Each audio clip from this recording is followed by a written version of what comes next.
Bonjour à vous, bienvenue dans cet épisode exceptionnel de PIB.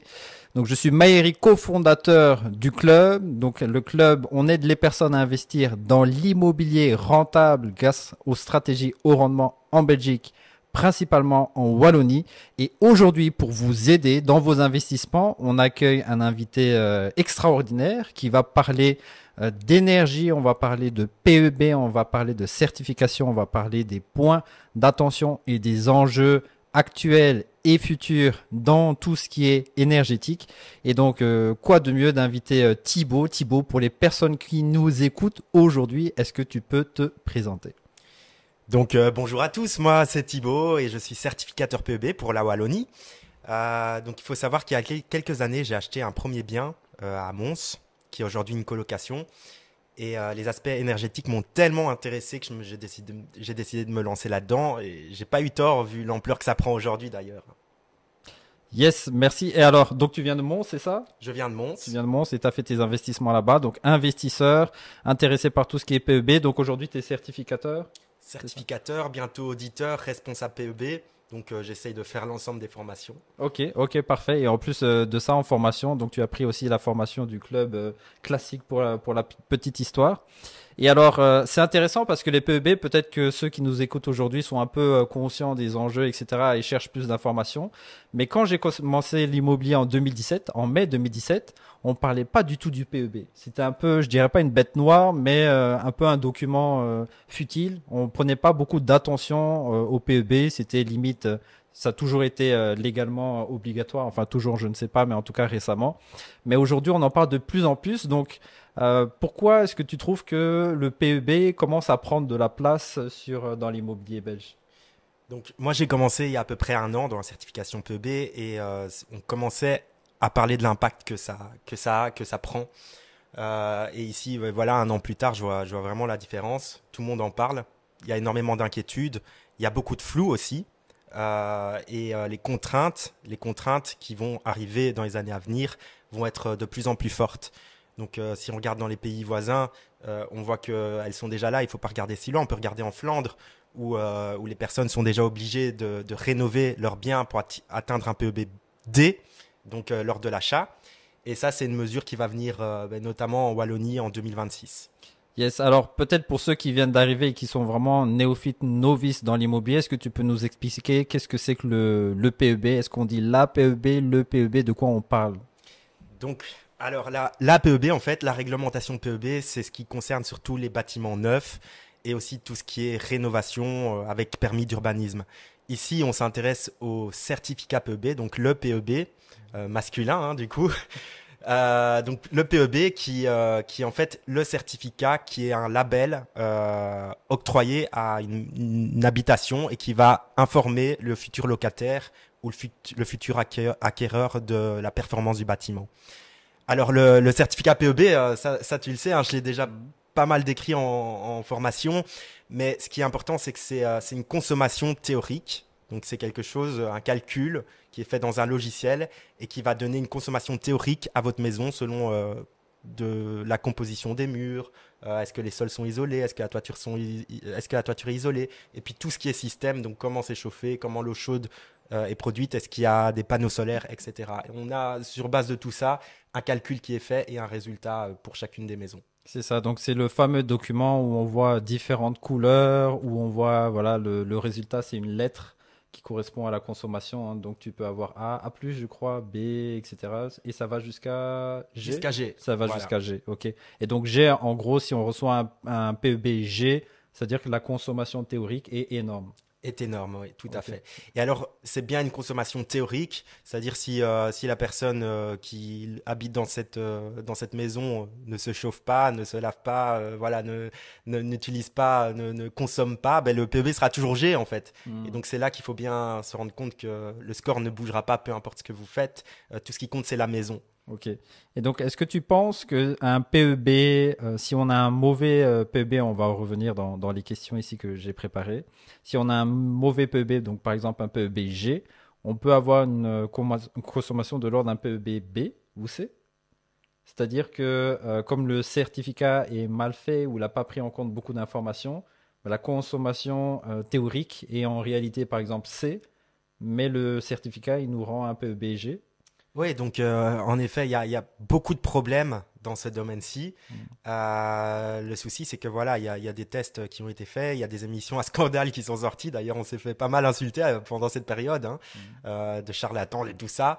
Mais ce qui est important, en fait, c'est que oui, il faut bien choisir son certificateur. Avec un bon certificateur qui va prendre le temps d'analyser votre maison dans les détails, de vous demander les documents qui sont nécessaires, peut-être parfois de vous recontacter pour demander des informations supplémentaires, avec un client qui est présent sur place. On peut en effet passer d'un PEBG parfois à un C ou un D, surtout il a été bâclé, on va dire, la première fois. Ok, super. Alors, je sais que tu es principalement pour le moment actif au moment où on fait son podcast sur la Wallonie. Tu as déjà parlé un peu de la Flandre. Donc, le PEB aussi, il y a des enjeux régionaux ici en Belgique. Est-ce que tu connais un peu les grosses différences entre la Flandre, Bruxelles, la Wallonie? Je crois que je sais qu'un PEBC à Bruxelles ne vaut pas un PEBC en Wallonie. Ouais, exactement. Donc, on parlait tout à l'heure de la consommation théorique. Et en fait, selon le résultat qu'on va obtenir, les scores ne sont pas les mêmes selon les différentes régions. On peut prendre une même maison avec la même orientation, les mêmes vitrages, même système de chauffage, exactement la même maison en Wallonie, en Flandre, à Bruxelles, elle n'aura pas le même score. Et devine, c'est où qu'elle sera le plus pénalisée? En Flandre? Non, À Bruxelles? à Bruxelles. Ah, ok. À Ok, Bruxelles. ok, Il ok, te restait super. une chance. Ouais. Et je crois, de mémoire, corrige-moi, je crois qu'en Flandre, maintenant, dans un immeuble de rapport, on a aussi besoin d'un PEB pour les espaces communs, c'est correct? Ouais, en Flandre, c'est déjà d'application. Donc, il y a un PEB pour les parties communes des immeubles à appartements. Et ça, on ne sait pas encore si ça va venir. On commence aussi à parler de PEB de certificat PEB pour des unités commerciales, donc non résidentielles. Et ça, on en parle depuis longtemps en Wallonie aussi également. Ok, ok. Donc j'imagine que ça doit représenter un certain pourcentage du parc immobilier en Belgique. On a vraiment attaqué vivement dans le sujet, mais revenons un peu plus dans la chronologie des faits, on va dire. Quels sont les enjeux, quelles sont les obligations des propriétaires et des futurs propriétaires par rapport à ce fameux PEB? Pourquoi ça devient de plus important? Est-ce qu'on a donc, tu as déjà parlé de aujourd'hui en Flandre, on doit avoir un PEBD une fois qu'on devient propriétaire. Mais quels sont un peu les prochains milestones, la chronologie des faits, que ce soit au niveau européen ou national? Ok. Donc la date, la grosse date qu'il faut retenir, et je vais encore parler pour la Wallonie, puisque enfin, voilà, pour l'instant, je travaille surtout sur le territoire wallon et j'ai pas de connaissances sur toutes les régions. Mais pour la Wallonie, c'est bien la date de 2026 qu'il faut retenir, avec une obligation lors de l'achat ou de la mise en location ou de changement de locataire d'arriver à un label D. Et donc c'est là qu'il y aura énormément de maisons qui seront maisons, appartements qui seront mis en vente, hein, parce que les locataires seront bloqués, les propriétaires seront bloqués, ils pourront plus mettre en location, et ils devront s'en sortir pour arriver au label D s'ils ont les moyens de le faire.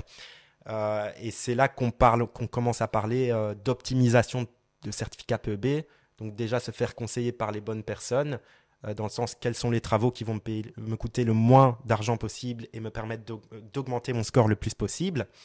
Et alors aussi, peut-être faire repasser un certificateur si on a des doutes sur la qualité de son certificat. Ok, alors ça me semble vraiment un projet, bon, à ma petite échelle, hein, je vais donner mon avis, assez ambitieux. Donc il nous reste un peu moins de 3 ans. En fait, il nous reste tout juste 2 ans pour transformer tout le parc immobilier wallon en 2000, au PEB 2050, hein, donc l'objectif pour l'Europe, c'est 2050, 2050. tout le monde Ok. en label A. D'accord. Donc 2 ans en Wallonie pour avoir un PEBD. Je sais quand je vois sur le marché, il y a énormément de PEBG. Comment est-ce qu'on a des aides? Comment est-ce que l'État compte s'y trouver? Puisque déjà, devenir propriétaire en Belgique, c'est pas donné à tout le monde. C'est quand même donné à 60-70% de la population. Mais ceux qui ont plusieurs biens, comment est-ce qu'on a des aides pour ça, justement? Alors d'abord, il y a les primes énergétiques. Et en fait, c'est sur base d'un audit. Vous appelez un auditeur qui va se rendre, qui va se rendre chez vous et qui va vous planifier, après discussion, hein, les travaux qui sont nécessaires pour atteindre tel label. Et en fonction des travaux que vous réalisez, vous pouvez obtenir un remboursement qui peut aller jusqu'à 90%, 90% de la somme. Ok. Alors ça, le souci, c'est que c'est très intéressant pour certaines personnes, Mhm. notamment les personnes qui ont des bas revenus. Mhm. Mais une fois qu'on a des revenus importants ou alors qu'on a une maison qui est déjà bien isolée, Mhm. ben, on risque d'avoir des difficultés à obtenir des primes qui sont intéressantes et on risque de devoir faire sortir un peu plus de sa poche D'accord. Donc les primes sont pondérées en fonction de la en capacité, fonction des des revenus moyens. de la Ok. personne Ok. et les revenus du ménage aussi, hein. Donc, Ok. Ok. Ok. c'est Ça pas va. toujours évident. Ben, c'est pas toujours évident et je pense que ça va créer beaucoup de mouvements au niveau immobilier. Je sais que en France, il y a beaucoup de biens, les PEB les plus bas, les prix des maisons chutent.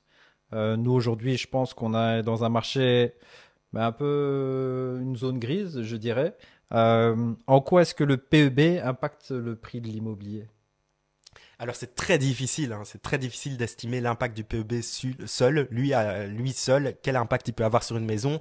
Mais il y a quand même des études statistiques comparatives qui ont été faites, et notamment Realo qui a fait une étude qui a montré qu'en passant d'un D ou E à un A ou B, on a une plus-value de 15%.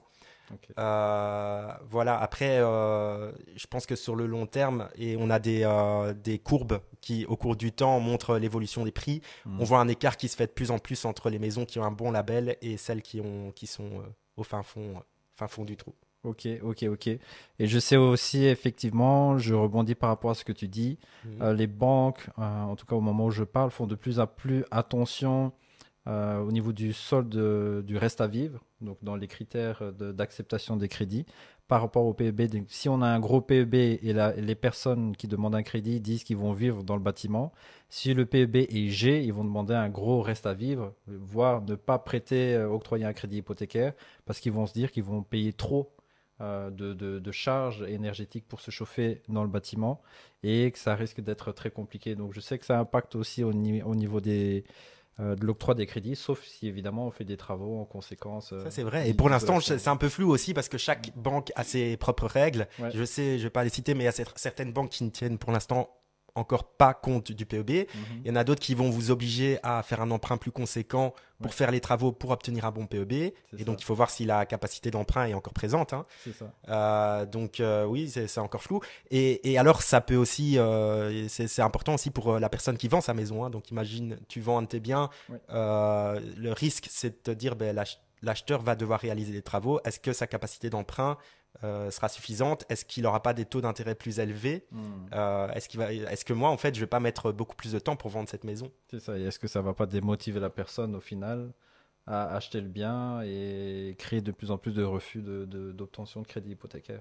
Ouais, tout à Donc, fait. Et on n'a pas parlé des locataires aussi, hein. Donc les ouais. locataires, c'est un critère de choix aujourd'hui. Le Hmm. locataire lui-même se dit, bah, tiens, est-ce que je serais payé les charges qui sont derrière? Ouais. Et donc, il y a à peine un an, 2 ans, il ne demandait pas trop le PEB. Maintenant, c'est peut-être la première chose qu'il demande. Ouais, ouais, effectivement, effectivement. Donc, grosse question auxquelles on essaie de répondre déjà à pas mal de vos interrogations, en tout cas. Moi, j'ai une question. On a un peu abordé ça et je pense que tu vas me dire, voilà, un certificateur ne vaut pas un autre. Voilà, tout le monde est indépendant. Mais est-ce qu'il faut faire attention aux certificateurs? Est-ce que tu aurais peut-être des tips? Je sais que quand tu donnes des formations pour le club, tu utilises toujours ton analogie avec Jean Ornella, Ornella Jean. Voilà. J'espère que je ne vise personne et que personne s'appelle comme ça. Et donc, qu'est-ce qui fait, selon toi, en tout cas, hein, c'est ton avis, un bon certificateur? Est-ce qu'il y a des points d'attention euh, quand on choisit son certificateur PEB? Ouais, ben, Jean Ornella, en fait, c'est le gars qui, c'est pas qu'il s'en fout du PEB, mais c'est que voilà, déjà, il a aucune idée d'à quel score sa maison peut arriver. Il n'a rien préparé, il va vite contacter le certificateur le moins cher parce qu'il est en fin de chantier, il a plus trop de sous dans les poches et il doit faire ça rapidement. Et il attend avec impatience son score. Le jour de la certification, il dit au gars, ben, va chercher la clé, elle est sous le paillasson, la maison est à toi, et envoie-moi le certificat le plus vite possible, s'il te plaît. Euh, Ornella Jean, c'est tout l'opposé en fait. C'est une personne qui a fait un audit énergétique. Elle sait exactement à quel score sa maison peut arriver. Elle a préparé pendant tout le chantier un dossier de qualité avec qui reprennent toutes les informations, c'est-à-dire des photos des isolants qui ont été placés, les étiquettes des ballots d'isolants, les fiches techniques, les factures de tous ces entrepreneurs, tout est bien classé et elle va fournir ce dossier au meilleur certificateur qu'elle aura trouvé sur Google, voilà, 5 étoiles. Le gars arrive, elle est présente sur place, elle est là pour lui expliquer ce qui a été fait dans la maison, quel isolant se trouve où, etc. Et c'est comme ça qu'on obtient le même score, le meilleur score possible. Et donc, pour ces deux personnes, Jean Ornella et Ornella Jean, s'ils ont la même maison, je vous assure qu'ils n'auront pas le même score. Ok. Donc, tu recommandes... Et donc, pas le même prix de vente, en fait. Donc, il y a quand même un travail de collaboration entre le propriétaire. Donc, pas tout dépend du certificateur. Il faut aussi que le propriétaire soit présent, qui montre des factures, des éléments... qui prouve que par exemple il y a de l'isolation parce que quand le certificateur est là il ne sait pas qu'est-ce qu'il y a derrière les plaques, il ne sait pas si c'est isolé, etc. Et donc il faut une collaboration, c'est ça, entre le propriétaire et le certificateur. Idéalement, il faut voir si le certificateur est ouvert à ça. Donc ça aussi, il y a un peu de types de certificateurs en réalité. Enfin, il y en a 3 ici, on ne va pas aller dans les détails, mais on va dire il y en a un qui va être plus proactif, donc c'est-à-dire s'il manque une preuve importante qui peut avoir un gros impact sur le PEB comme une isolation de toiture inconnue. Il va contacter le client, il va lui demander la preuve et il va lui expliquer pourquoi c'est un impact. Tandis que l'autre va dire j'ai fait mon job, j'ai envoyé le document qui explique que le client doit fournir les preuves, il ne les a pas fournies, donc isolation inconnue. Ça veut dire pas d'isolation et donc mauvais PEB. Ok. Donc tout ça, ce sont des points d'attention quand on fait un PEB à voir avec le certificateur. Voilà, tout à fait. Et trouver une personne qui est assez collaborative et alors aussi être soi-même collaboratif pour pouvoir en faire bénéficier sa maison. Ok. J'ai une petite question ici. Je suis vraiment dans une phase puisqu'on est fin 2023 au moment où on fait ce podcast. À partir de 2024, alors il y a un grand changement qui se fait au niveau des panneaux solaires et de l'injection d'électricité dans les compteurs. Ouais. Donc là, je suis en train de mettre plein de panneaux solaires et je me demandais comment est-ce que l'installation des panneaux solaires impacte le PEB. Est-ce que c'est beaucoup? Est-ce que c'est peu? Ou c'est plus compliqué que ça? Ok. Donc, c'est une très bonne question, ça. Donc, d'abord, t'as posé à peu près 2 questions en même temps. Donc, je vais d'abord répondre à la première. Il y a eu un changement au niveau de la réglementation qui fait que mettre autant de panneaux qu'on le faisait avant, c'est plus forcément intéressant. Ce qu'il faut faire maintenant, c'est un maximum autoconsommé. Donc, ce qu'on produit, le consommer en direct à la maison. Si on a une voiture électrique, ça, c'est vraiment l'idéal puisqu'on ne doit pas acheter de batterie. Sa batterie, c'est la batterie de sa voiture. Mais voilà, il faut éviter d'envoyer sur le réseau pour pouvoir rentabiliser un maximum son installation. Si on prend une installation par exemple qui n'a pas de batterie, on est sur du 30-35% d'autoconsommation. Si on prend une installation qui n'a pas de batterie, si on prend une installation qui a des batteries, on est sur du 50% à peu près. Le problème des batteries, enfin, tu le connais. Hein, c'est-à-dire qu'on économise 50% de la consommation? Non, c'est-à-dire qu'il y a donc entre les 30% et les 50%, c'est-à-dire qu'il y a 20% qu'on n'envoie pas sur le réseau. Okay. Et donc, on ne va pas revendre à 5 centimes pour rien. Donc, le but, c'est de consommer un maximum. Et donc, pour consommer un maximum, soit on met des batteries, soit une autre solution pour que ce soit plus rentable, c'est de mettre moins de panneaux.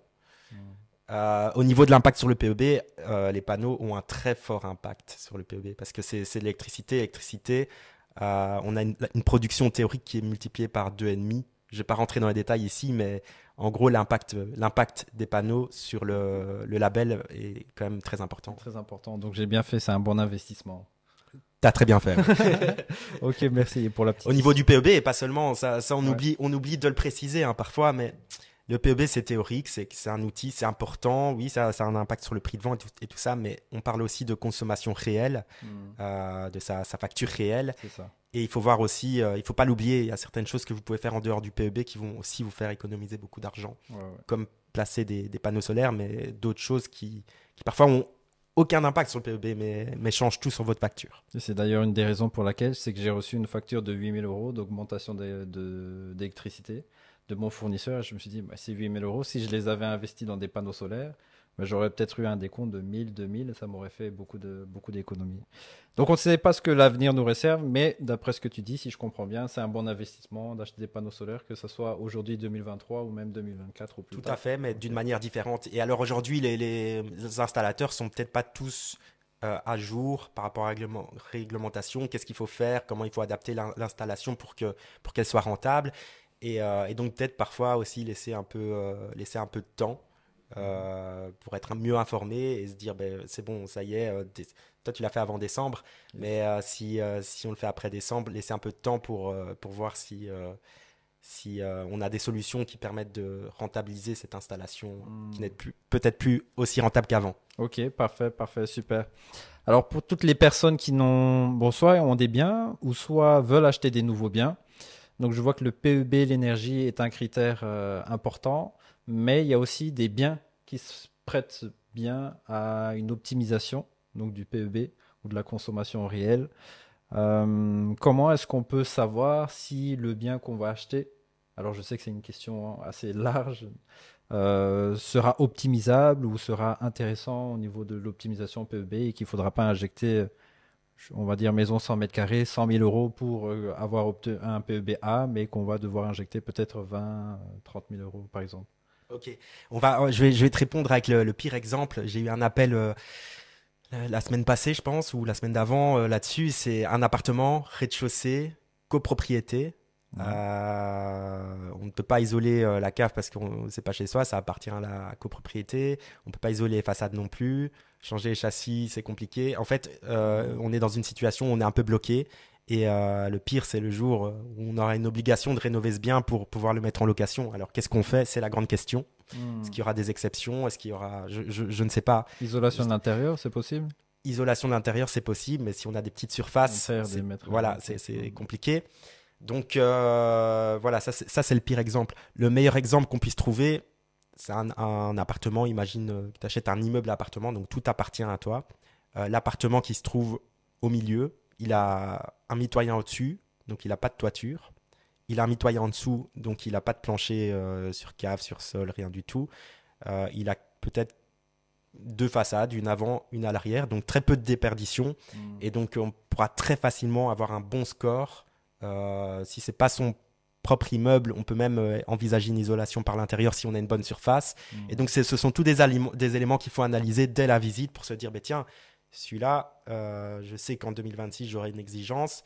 Celui-là, je vais pouvoir y arriver facilement. Ouais. L'autre, il va me coûter, il est juste en dessous, hein, l'autre, mais il va me coûter beaucoup plus cher. Et peut-être que je vais même pas y arriver parce que si je suis dans une copropriété, je serai bloqué. C'est ça. Et donc toi, tu as vraiment tous ces réflexes, toutes ces compétences, et je sais que tu accompagnes aussi des gens, déjà certains de nos clients, Oui, tout à sur fait. terrain. Tous les jours, on m'envoie des certificats. Tiens, Thibaut, j'ai regardé cette maison m'intéresse. Hmm. Dis-moi, est-ce qu'elle sera facile à rénover? Qu'est-ce que tu en penses? C'est un label G. Est-ce que c'est grave? Est-ce qu'il y a moyen de l'augmenter facilement? Est-ce que le Ok. certificat a été bien fait? Et ouais, évidemment, on peut analyser ça avant même de faire la visite. Est-ce que tu peux nous donner un exemple, par exemple, d'accompagnement que tu as fait d'un client à qui tu lui as permis, donc soit tu as revu son PEB de base et tu as refait un nouveau PEB qui s'est amélioré et donc il y a eu un gap, ou soit tu lui as dit fais tel travaux pour améliorer son PEB. Ou tu peux donner les deux exemples si tu veux. Ouais, bah, je vais raconter l'histoire alors d'Andrea. C'est un client du club alors, hein, Mhm. chez qui j'ai été récemment. Une maison, Charleroi, future colocation. Et donc pour cette maison, d'abord j'ai refait un PEB. Donc, je commence toujours de cette manière, je refais un PEB comme ça au moins je suis sûr de partir sur une base que je connais. Je connais la maison à 100% et je peux mieux conseiller là-dessus. Et donc une fois que j'ai refait ce PEB, je vois s'il y a une différence au niveau du score. Ici, c'était étonnant. C'était un label G. On est passé à F, alors qu'il avait déjà enlevé tous ses radiateurs. Enfin, il avait déjà enlevé des isolants parce qu'il avait commencé son chantier. Donc, on a eu un meilleur score avec une maison moins isolée, en fait. Ok. Et ensuite, on a fait une projection de travaux. Donc, on a discuté ensemble et on a vu tous les travaux qu'on allait réaliser pour atteindre le meilleur score possible avec son budget. Hmm. On est arrivé à B et donc là, son chantier va bientôt commencer ou a AB. déjà commencé. Ok. Et Andrea peut m'appeler quand il veut pour voir s'il a certaines choses à adapter Ok. sur ce projet. Super, super. Et deux dernières questions ici pour terminer ce podcast. Donc, merci beaucoup pour tes réponses. Et j'espère, les amis, n'oubliez pas de vous abonner, nous mettre un petit triple A dans les commentaires si vous avez écouté jusqu'à ce moment-là et que vous avez apprécié ici, en tout cas, le contenu. Ce sera toujours apprécié de Thibaut. J'imagine qu'il va regarder aussi les commentaires. Deux dernières questions. Est-ce que tu penses qu'aujourd'hui, donc dans le contexte, tout le monde devrait se former ou en tout cas s'informer, se conscientiser sur ces enjeux PEB? Alors, tout le monde devrait déjà être bien entouré sur le sujet, connaître quelqu'un qui peut le conseiller, qui peut donner son avis et qui a une expertise là-dessus.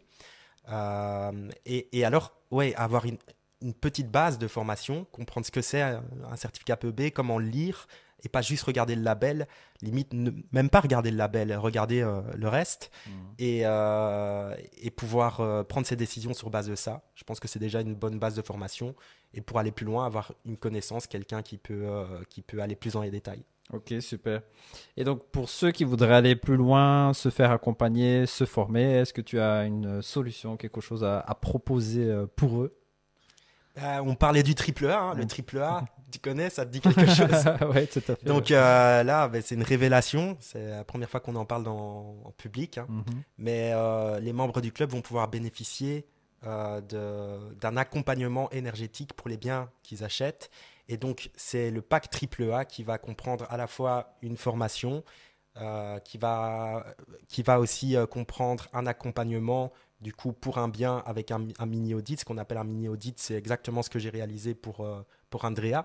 Donc une projection de certificat, travaux, voir quel résultat on va arriver, un accompagnement, du conseil. On va aussi avoir un groupe WhatsApp qui va être créé et donc tout le monde va pouvoir poser ses questions et en cours de visite avoir un avis sur les maisons qu'ils achètent.